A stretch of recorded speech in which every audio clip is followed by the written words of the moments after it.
Welcome back everyone to my second playthrough of Final Fantasy 1 for the Nintendo Entertainment System. Last episode, Bert, Beez, Chip, and Nichols rescued Princess Sara from the evil Knight Garland. Now they're about to begin their adventure. And so their journey begins.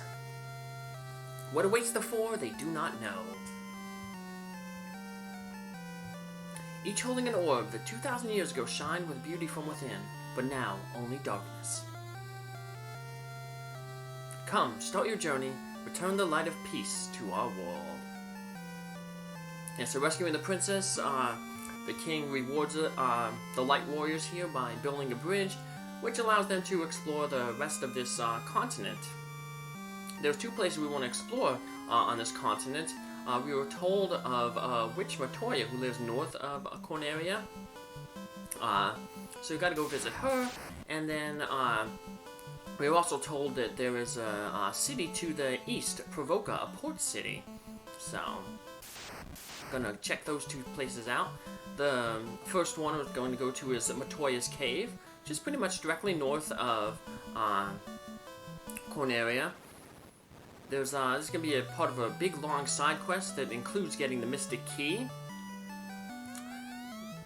Blah blah blah, a magic spell. If you read that backwards, it says push B select, and that's what you need to do when you're in the overworld, and it brings up the world map. I'll do that when I get out. One of the good things about visiting Matoya's cave here is we get some items. We get a pure potion and we get 2 heal potions.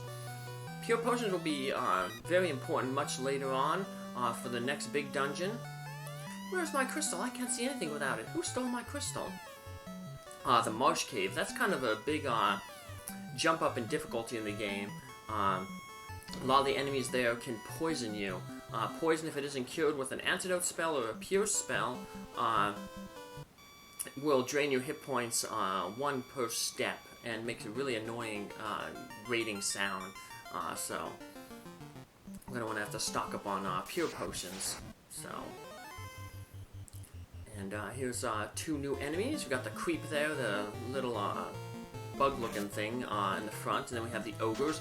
Ogres are really good at this point in the game. They're kind of tough, but they give really, really good gold. See that creep right there? It only gives 15 gold.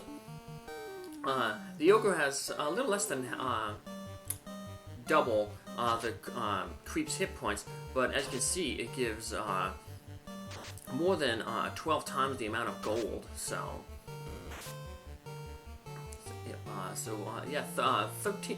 13 times more. So, from 15 gold to 195, that'll be really good because we're gonna have to buy some new equipment in Provoka, the next town that we go into. There's a really good set of armor for both Bert and Beez. Then we can also upgrade our weapons for everybody, Bert, Beez, Chip, and Nichols.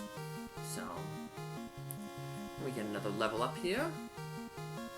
Yeah, so we're well on our way, to Provoka when we hit level 3 with our last party. The last time I did a playthrough, I was hitting level 3 before I even decided to go to the Temple of the Fiends. So, fighters can make the game much, much easier, especially at the beginning. So, I think the speed run runs 3 fighters and a red mage.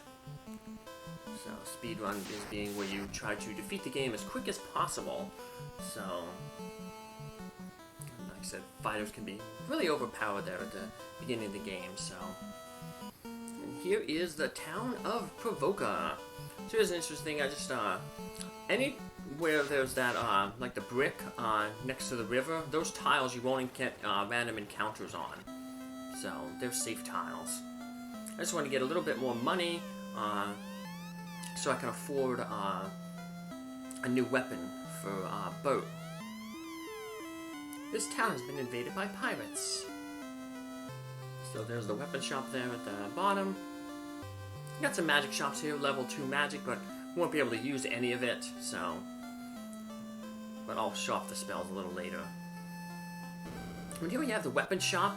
We want to buy 2 short swords, one for Bert and Beez, and then we want to get the scimitar for Chip and Nichols. So, The hand axe is a little stronger than the short sword, but it has a lower hit percentage. So, the short sword has 15 attack, 10 hit percent. The hand axe does 16 damage and 5 hit percent. So, having that short sword will allow us to get to that magic 32 quicker, so that we can get an extra attack with our fighters. But it's good we got one of these swords. We're gonna get some pretty good gold, almost enough to be able to afford a second one of those short swords after we take on the second boss of the game, which is actually a collection of pirates. We can get to that fight by talking with that pirate captain up there, Bicky. There's the item shop and the weapon shop, and we're gonna get some armor then a little bit later. I am Bicky the pirate, and surprised I am that a bunch of landlubbers like you are coming after me. So, we got these pirates here. They're just pretty much basically imps. A little stronger than imps, but the problem is there's 9 of them. So, if they all gang up on somebody, that can put a hurting. But luckily, we should be able to defeat them with one hit. Every one of our characters is strong enough to take them out on a hit. As long as they don't miss. Which you did have a miss there, so... but let's see if we can finish these guys off in 3 rounds. So, which is the bare minimum. So, because you're never going to have an area of attack spell at this point. Most of the spells, like if you were able to buy spells earlier, they only single target, except for the harm spell, but that only works on undead, and these pirates are living, so it isn't until you get to the level 2 spells, Fire 2, Lit 2, Ice 2, that they multi-target. We'll end up getting those multi-targeting spells for 2 ninjas then. They'll get Ice 2, Fire 2, Lit 2, and the Fast spell. So, we're gonna have to do an extra round of combat here because people were missing their targets, but that's okay. Finally took out all the pirates, we get some good gold, and more importantly, we get a ship. Okay, you got me, take my ship. And more people start appearing in town after that happens. The elves live across the sea. Matoya's herb is the only thing that can wake their prince. I stepped right away. Thank you, we don't need to be afraid of pirates anymore. Yeah, so people jump out, and they give us some explanation of what we need to do. Sounds like we need to cross the sea to go to Elfland. We learned a little bit about Elfland back in Coneria. We were told that the key that locked the treasure room was given to the Elf King for safekeeping. Ships can only stop at ports. There are no ports in the north. And ports are those areas where a river ends and it has tiles of brick around them. I have escaped from Melmond in the west. My town's in trouble. Please help them. Melmond will be the location where we end up fighting the first fiend. So it's the closest town to the first fiend dungeon. There are many dangerous monsters in the sea. Be careful. One of the monsters is really good at this point in the game is the Kaizuko, which is Japanese for pirate, and they give lots of money. So they're a good way to, if you're looking for money, we'll be mainly farming by fighting ogres around this area. So the only thing I want to show off, if you go onto your ship, which automatically appears when you defeat Bicky, and you press A and B buttons together 55 times, you get this little sliding puzzle. So, it's not too hard. Just try to solve one row at a time. In future installments, you can get some really good items from solving this slot puzzle. Some overpowered items, actually, early in the game. But for this initial release, just defeating the slide puzzle will get you 100 gold. So it's a quick way to get money. Probably quicker than fighting monsters.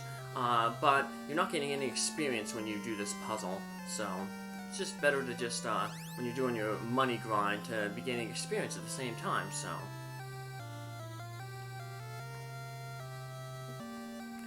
Let's move things things around here. I try to solve, like I said, one row at a time. So got a little bit stuck here, but we'll make it work. So, but yeah, I'm a little rusty on this puzzle. I normally am able to solve it pretty quick, but didn't do too good this time. But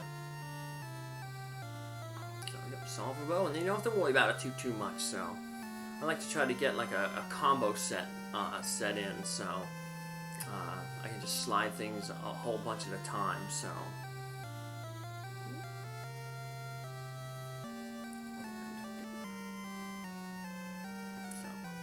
But yeah, if you're really good at it, like I said, it might be a way for you to get a whole bunch of gold. You have to kind of, like I said, weigh the pros and cons of it. If you get gold really quick doing this puzzle, you'll be able to, maybe afford weapons and be able to defeat enemies quicker. You get that short sword, get the scimitars for your thieves. You deal more damage, kill enemies quicker. But I guess you have to, like I said, determine whether you get that quickness to be defeating the enemies if it's time efficient for doing this puzzle multiple times.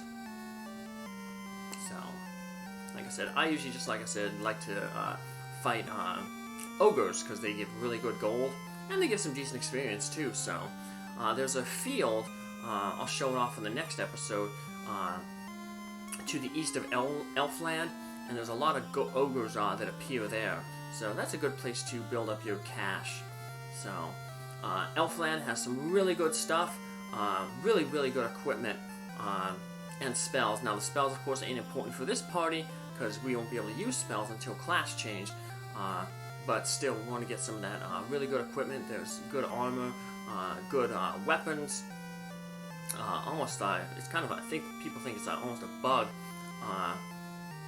You can get the silver sword there in Elfland, which is like a really good sword, which is much better than like treasure swords that we get once we start get the mystic key and start unlocking all those treasure rooms. And silver's weapons usually don't get available until after you defeat the first fiend. So we're able to get them much earlier. The silver sword, I guess they realized that the Marsh Cave is a really big step up in difficulty, so maybe that's the game's way of throwing the player something that can make their life a little bit easier. So the silver sword is really strong as a weapon. It has a good hit percentage too. So now our fighters will gain a hit percentage much quicker than our thieves. Every level the fighter gains +3 to their hit percentage. The thieves gain +2. So, starting with the 10 that we get with the short sword, and then starting 10, that'll be 20. So then 4 more levels at 3 will give us 32. So at level 5, our 2 knights there, Bert and Beez, or 2 fighters, will be able to get their second attack.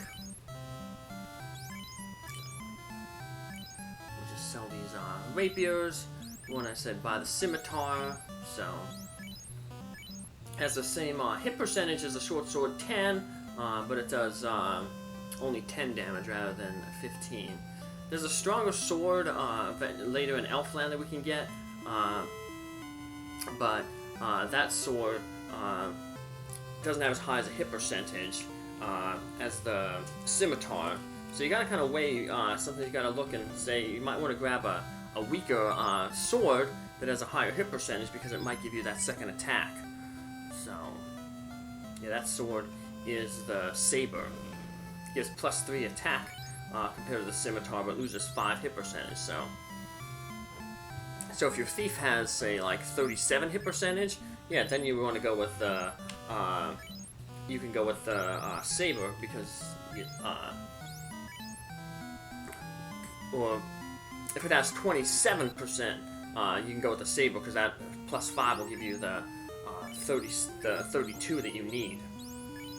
But say you're at 26, then you just want to go with the scimitar because the 5 from the saber, even though it will do more damage, you won't get that hit percentage over 32% and get that second attack. So sometimes you gotta look out, your equipment and the bonuses they give to determine which It's not always grab the strongest weapon, so hit percentage plays a part in it. So I was going to do a little bit of wandering here for... there's a few more enemies that I want to encounter here. So also keeping these battles where I gain a level. The pirates gain pretty decent experience, so close to getting a level from them. But the two enemies I want to meet here are Mad Ponies and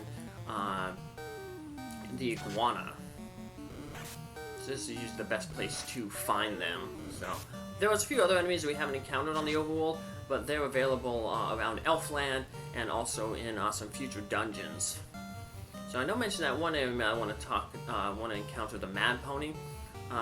They're a unique enemy in the sense that they're the first ones that we will run into that will be able to hit us twice. All these enemies, see, when they attack us, it just gives the damage rating. When we're able to hit twice, and when enemies attack twice, rather than just having the straight up damage, it'll say above it, there'll be a little block that appears. It'll say like, hit twice, or 2 hits, 3 hits. So yeah, the Mad Ponies will see them and sometimes say like 2 hits. And then of course we'll get that message once, like I said, once Bert and Beez hit level 5. And they'll hit 32 hit percentage, which gives them an extra attack. And that'll help them really good when we're taking out like ogres and those gray wolves there, or the great wolves. Ooh, that was an excellent level up by Chip there. He got every single one of his stats. That's a Savile level: strength, agility, vitality, intelligence, and luck. Luck is intelligence is the least important stat. It was supposed to, in future Final Fantasies, and I guess they also wanted it for this one, it would determine your damage you do with black magic, but code is bugged, so intelligence really doesn't do anything. So strength, of course, determines how hard you hit. Agility it determines a little bit of your defense. Vitality is used to calculate your hit points that you gain. More vitality means more hit points, and then your luck factors into the running equation. And also for critical hits. Critical hits are a little bit bugged in this game too. I talked earlier about you wanting to get some equipment. You can't just always get the strongest one.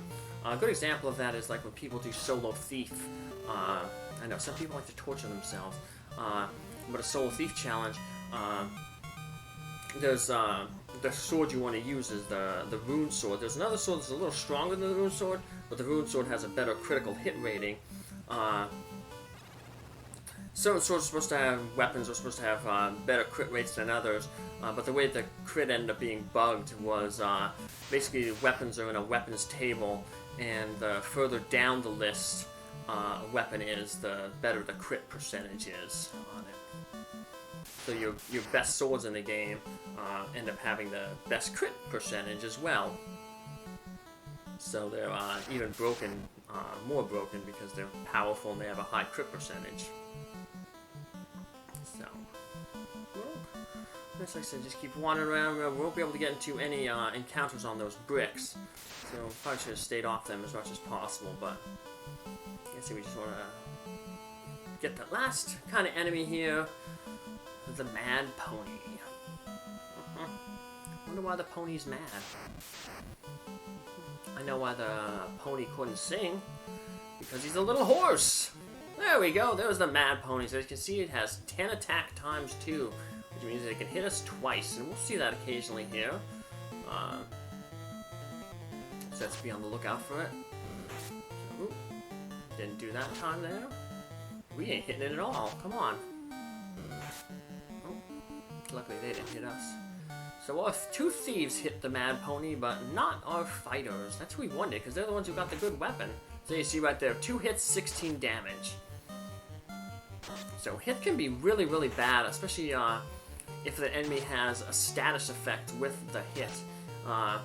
because for each of the hits, that will roll to see if a status effect takes place. So if you have an enemy that has a poison touch and say it has 8 attacks, every single one of those attacks that hits will get a chance to see if it poisons you. So, yeah, there's some enemies that are really nasty later on in the game that don't have high attack, but may have a terrible status ailment that is inflicted when one of their attacks goes through. So, hey, we got enough money to buy 2 scimitars. So, like I said, we'll be keeping them on our thieves until they can end up getting that the sabers, which will be about 3 levels after they get their second attack. The thieves get +2 at their level, so we need 3 to get that 6 to make up for the 5 that we lose from switching from the scimitar to the saber. So I didn't go into that store earlier, even in Coneria. That's basically your healing thing. If any of your characters get knocked out in battle, that will, bring them back. So I showed off the white and black magic level 2 spells there. Not going to need any of them. A lot of them are bugged. So even if you could afford them, they're not all that good. So yeah, Dark doesn't do anything black magic. Because the blind spell doesn't work, which means that the white magic spell Lamp, which removes Dark, is pointless in this game, because Dark is a bug stat, doesn't do anything. Temper is increases attack power, which is really good when they fix that, but in this game it's bugged, so it doesn't work. So, but there we go. We got our weapons, and we're going to be using those weapons to do some off-screen grinding. Have a lot of stuff that I want to buy, and I'll tell you all about that in our next episode. Take care, have a good day. Thanks for following along. Bye.